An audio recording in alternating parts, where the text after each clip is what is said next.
Ari CS. Kami mohon izin untuk membacakan ini, resume ini secara bergantian, Yang Mulia. Hanya 2 orang yang diperbolehkan juru bicara untuk berbicara, termasuk penyampaian pokok-pokok permohonan. Mohon izin kalau boleh ditambah, Yang Mulia, karena cukup agak banyak, lagi puasa. Nanti akan kami perlakukan sama. Pihak lain Yang pun Mulia. seperti itu. Oh, baik. Silakan. Baik, Yang Mulia.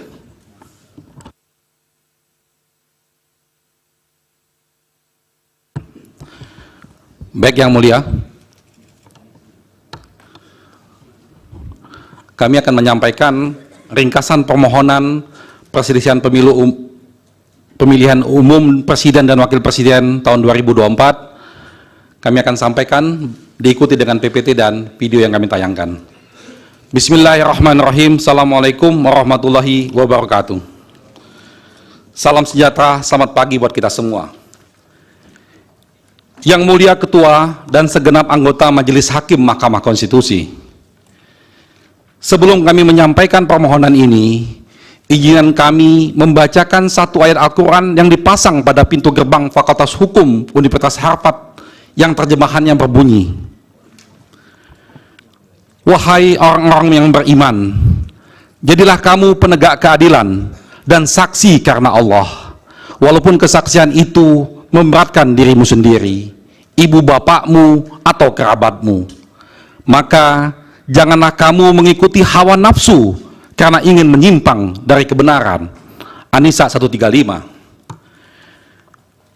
Yang Mulia Majelis Hakim Mahkamah Konstitusi, kami kuasa hukum pasangan calon Presiden dan Wakil Presiden nomor urut 1, Anies Rashid Baswedan dan Muhaimin Iskandar, dengan ini mengajukan permohonan pembatalan surat keputusan Komisi Pemilihan Umum KPU nomor 360 tahun 2024 tentang penetapan hasil pemilihan umum Presiden dan Wakil Presiden, anggota DPR, DPD, DPRD, Provinsi, dan DPRD Kabupaten Kota secara nasional dalam pemilu tahun 2024 tertanggal 20 Maret 2024 sepanjang diktum ke-1. Selanjutnya disebut dengan SK KPU 360 2024 dengan uraian sistematika sebagai berikut. Kewenangan Mahkamah Konstitusi. Yang Mulia Majelis Hakim Mahkamah Konstitusi, pemilu secara universal adalah sarana kontestasi dalam negara demokrasi yang terikat dengan prinsip nilai azas etika dan norma konstitusi. Pemilu bukan ajang tarung bebas yang boleh menghalalkan segala cara.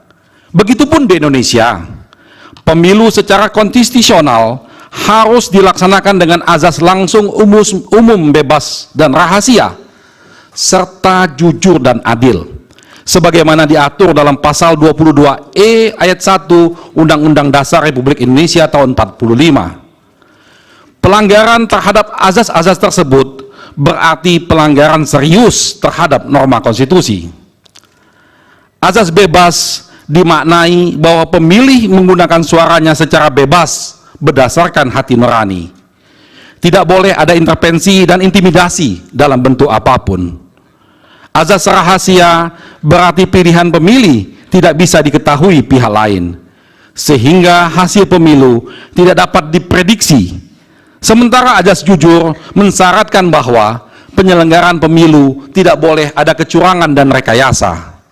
Sedangkan azas adil bermakna bahwa negara dengan seluruh sumber dayanya tidak boleh bertindak menguntungkan atau merugikan salah satu peserta. Proses penyelenggaraan pemilu yang taat azas dan prinsip tersebut akan menjadi indikator hitam putihnya peradaban demokrasi sebuah bangsa, termasuk kita Indonesia. Sayangnya, dalam praktek proses penyelenggaraan pemilu di Indonesia, khususnya pemilu Presiden dan Wakil Presiden tahun 2024 ini, justru dinyatakan banyak pihak berlangsung dengan penuh kecurangan yang melibatkan Presiden Joko Widodo dan penyelenggara negara lainnya. Keterlibatan Presiden Joko Widodo untuk memenangkan anak kandungnya menjadi perhatian internasional. Hal ini terlihat dari pernyataan anggota Komite HAM, Center for Civil and Political Rights, CCPR PBB, Bakri Wali Ndiaye. Ia menyatakan bahwa Presiden Joko Widodo terlibat mengkondisikan pemilu sehingga mengakibatkan pemilu 2024 berlangsung tidak netral yang merusak ajas jujur dan adil sebagaimana ditentukan pasal 22E ayat 1 Undang-Undang Dasar 1945.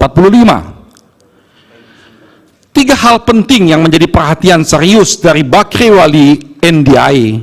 Yang pertama, adanya putusan Mahkamah Konstitusi, selanjutnya kami sebut Mahkamah, mengenai perubahan syarat usia calon presiden dan calon wakil presiden yang diubah di menit terakhir. Pendaftaran capres-cawapres sehingga anak presiden yang belum berumur 40 tahun dapat ikut pencalonan. Kedua, Bakri juga mempertanyakan apa langkah yang diterapkan untuk memastikan semua pejabat-pejabat negara, termasuk presiden, tidak bisa memberi pengaruh berlebihan terhadap pemilu. Yang ketiga, Bakri juga bertanya, apakah pemerintah Indonesia sudah menggelar penyelidikan guna mengusut kecurigaan intervensi pemilu tersebut? Pernyataan Bakri di atas sejalan dengan pendapat Syarabich yang menyatakan pemilu di beberapa negara dibayangi malpraktek atau manipulasi untuk kepentingan perseorangan ataupun partai politik dengan mengakibatkan kepentingan umum. Bentuk-bentuk malpraktek dalam pemilu menurut Syarabich dapat dikelompokkan dalam tiga jenis, yaitu manipulasi terhadap peraturan perundang-undangan pemilu, manipulasi pilihan pemilih yang bertujuan untuk mengarahkan atau mengubah pilihan pemilih dengan cara-cara yang manipulatif, dan ketiga, manipulasi terhadap proses pemungutan dan penghitungan suara hingga pemilu berakhir. Ketiga jenis malpraktek tersebut secara sempurna justru terjadi dalam penyelenggaraan Pilpres 2024. Malpraktek Pilpres 2024 berawal dari ambisi Presiden Joko Widodo untuk melanggengkan kekuasaannya. Ada tiga tahapan yang dijalankan oleh Presiden Joko Widodo untuk memuluskan kepentingannya. Tahap pertama, melalui wacana jabatan presiden selama 3 periode dengan berbagai instrumen. Lalu tahap pertama gagal karena ditentang oleh banyak pihak. Selanjutnya Joko Widodo melancarkan tahap kedua berupa wacana perpanjangan masa jabatan. Tahapan kedua ini pun gagal, yang selanjutnya melancarkan tahapan dengan menunjuk calon pengganti sebagai tahap ketiga. Tahap ini sudah dan sedang dijalankan. Malpraktek Pilpres 2024 untuk melancarkan tahap ketiga terjadi sejak awal tahapan penyelenggaraan pemilu, dimulai dari ketidaknetralnya Presiden Joko Widodo saat menunjuk Ketua Panitia Seleksi Komisioner dan Badan Pengawas Pemilu Republik Indonesia atau Bawaslu, seorang anggota staf kantor staf Presiden dan loyalis Presiden Joko Widodo. Akibatnya, proses yang tidak netral sedari awal itu telah menyebabkan pelanggaran azas dan prinsip penyelenggaraan pemilu sebagaimana disebut dalam konstitusi dan undang-undang pemilu, yaitu antara lain jujur, adil, mandiri, akuntabel, efektif, dan efisien. Penempatan figur yang memiliki konflik kepentingan tersebut sedari awal menyebabkan integritas penyelenggara pemilu telah dinodai dan menyebabkan integritas lembaga penyelenggara pemilu KPU, Bawaslu, dan DKPP didelegitimasi dan dirusak sehingga berada di titik memalukan. Konflik kepentingan tersebut dilarang sebagaimana ketentuan pasal 5 angka 4 dan angka 6 Undang-Undang nomor 28 tahun 1999 tentang penyelenggaraan negara yang bersih dan bebas dari KKN.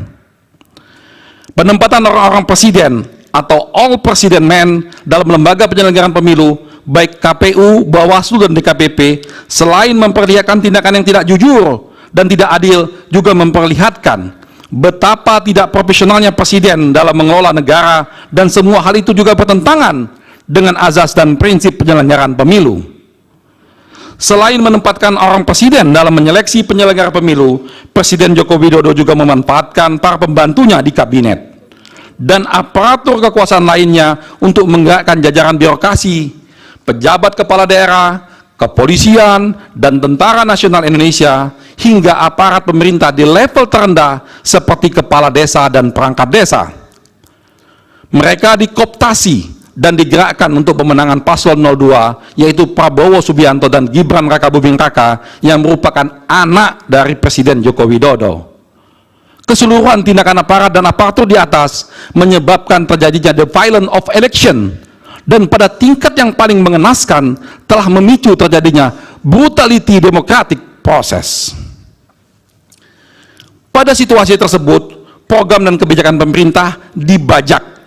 Uang negara disalahgunakan secara melawan hukum untuk kepentingan pasangan calon Capres dan Wapres dalam Pilpres 2024 yang terafiliasi kepentingan Presiden Joko Widodo. Bahkan pada situasi yang paling buruk terjadi 3 hal, yaitu pertama, seluruh alat negara yang punya otoritas melakukan kontrol dan penegakan hukum luluh lantak karena dilumpuhkan, diruntuhkan, dan dirusak, sehingga tidak dapat menjalankan tugas dan kewajibannya. Kedua, penyelenggaraan pemilihan dikendalikan dan dimanfaatkan untuk kepentingan kekuasaan.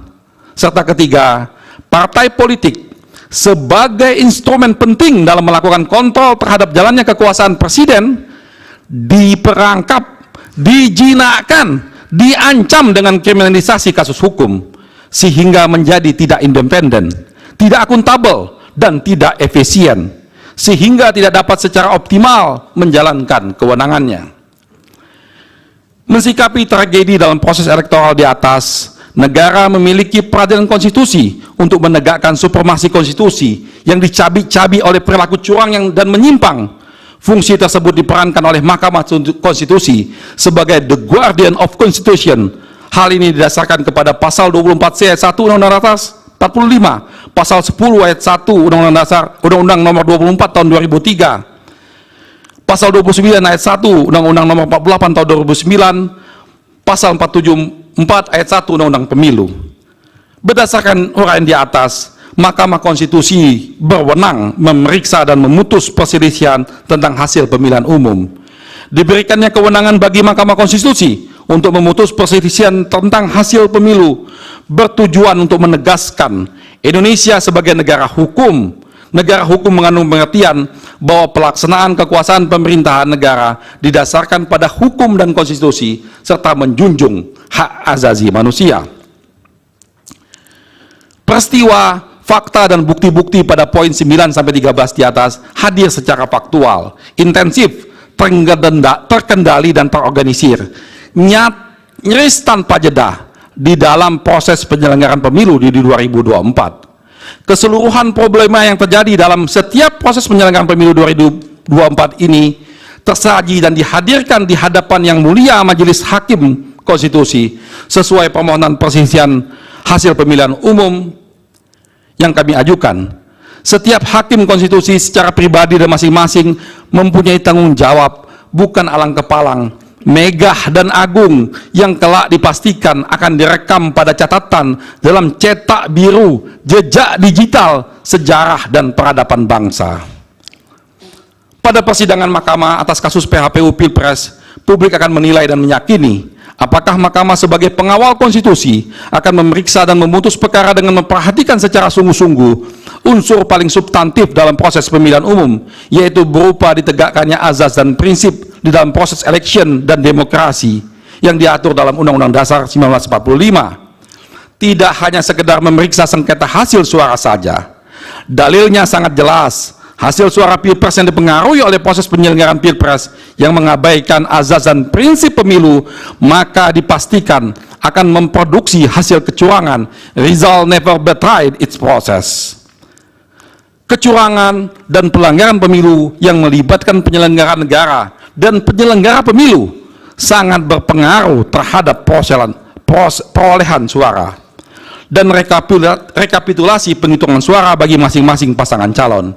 Karena itu, Mahkamah Konstitusi memiliki kewenangan untuk memutus ex aequo et bono yang diartikan sebagai permohonan kepada hakim untuk menjatuhkan putusan yang seadil-adilnya apabila hakim mempunyai pendapat lain.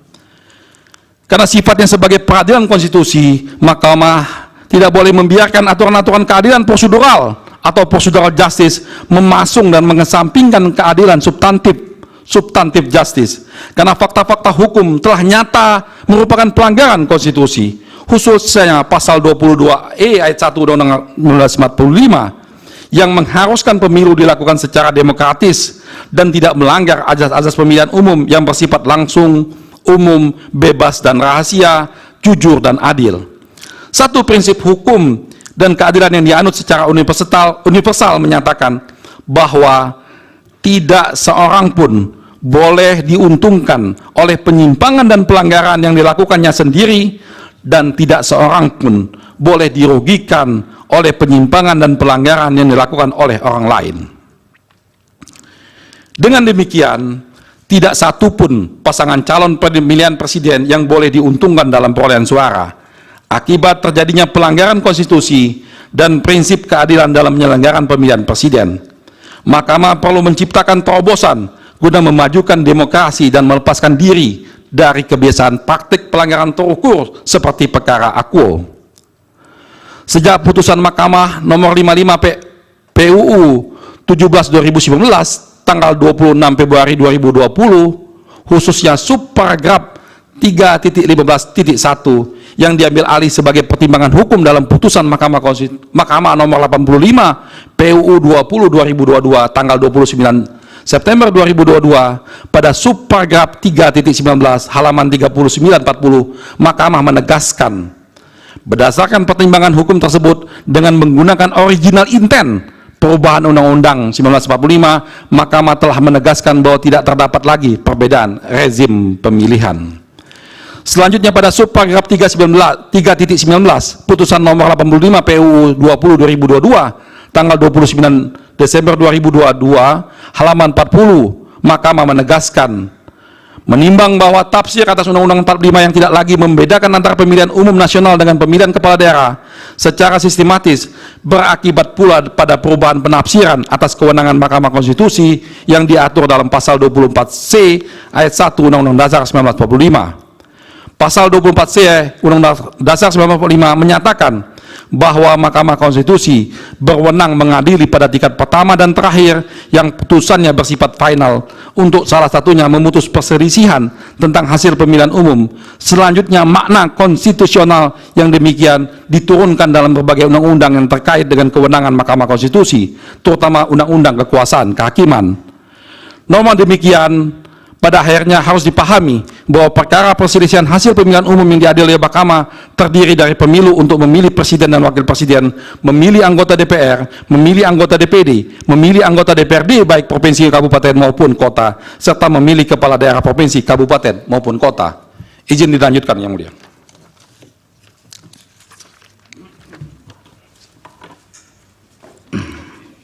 Silakan ya, waktunya secara akumulatif 90 menit ya, Pak Ari dan Pak Bambang. Iya.